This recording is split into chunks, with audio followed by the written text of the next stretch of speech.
have a presence on the floor. And so tonight, I mean, it was just, prayer, just knowing that he's equipped me for anything. And it was the game that we had tonight. And so I'm just super blessed. Go Christine, then Lou. For both of you, obviously lots of great positive things happened in the last 24 hours. Was it a little difficult to get back up for it? Obviously, LA was playing well, turnovers. Can you maybe describe your mindset when, you've already accomplished so many goals, but of course you want to win the game, and you did, but how hard that is to kind of get through that on a night like this? Thank you. Yeah, I thought we could have came out with a little more energy. I thought we seemed a little bit flat.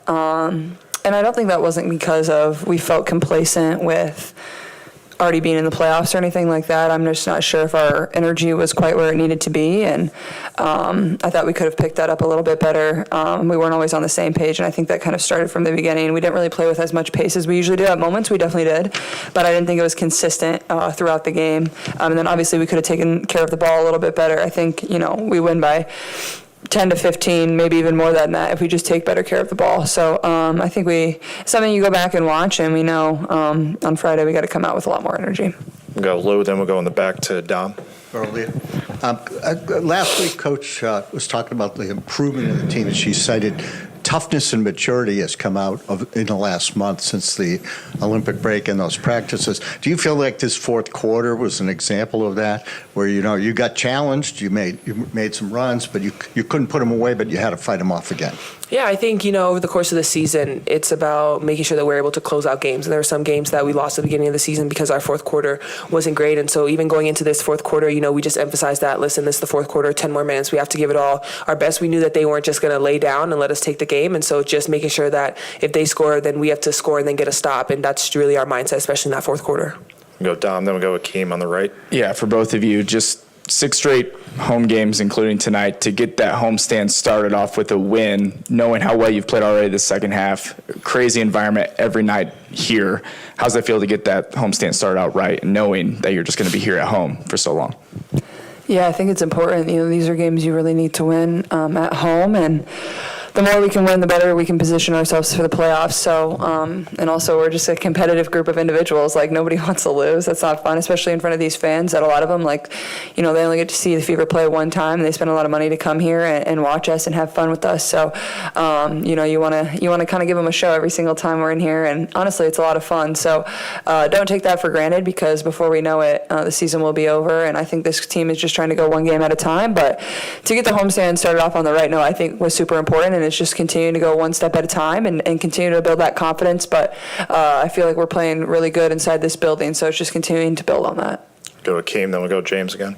Yep, and just kind of following up on Christine's question earlier, just when the turnovers start to kind of mount and build, what is said, or what do you guys do to kind of refocus and get back on the same page? We get straight to it. We say we need to take care of the ball. I feel like that's as simple as it is. I mean, we know what we have to do, and most of the times it's silly mistakes, so making sure that we just pay attention, make sure that we're ready for it, but at the end of the day, just take care of the ball and make a good decision with it. We'll go James, and we'll go on Zoom. Caitlin played 40 minutes tonight, entire game. Obviously, it probably wasn't the plan, but I guess how do you assess how you feel throughout the game, and do you ever ask to come out, or how did that go? No. I like sprinting. I already told you guys. He likes to run. I don't know. I feel like finding a balance of when to conserve my energy within the game and playing with pace at the same time. I think there's times where you can pick and choose. I think I've done better at that, and I think even over the last road stretch, the coaches found good minutes where I could get a quick breather that becomes very important, especially in the fourth. But I felt tonight I felt really good and could go the whole stretch, but it's never really they don't really ask me. It's not really my choice. It's more so what they're thinking and what we need in the moment. So. Yeah, I mean, I could probably go play another 40 minutes. I don't usually like to stop, so. Go George on Zoom, then we'll finish with Mike. George Goy from the Just Take Goy Sports Podcast.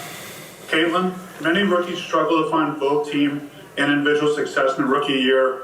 LeBron, Peyton Manning, and Connor Bedard did not make the playoffs in the rookie season. What does it mean to have team and rookie individual success? I mean, I think it comes with just playing the game of basketball the right way. Coming in here, obviously, this organization hasn't been to the playoffs since 2016, and that was my main goal. And I felt like, once I got comfortable and kind of was, playing style of basketball that we wanted to play, which was up-tempo, which was playing off one another, plus playing, setting my teammates up for success. And I think also once my teammates kind of got used to playing with me, it's been pretty smooth sailing and fun basketball since then. And, everything besides team success, like that all just comes with when your team wins. Like you got to win to have all that on the side, and nobody really cares about that. People can talk about it. It is what it is.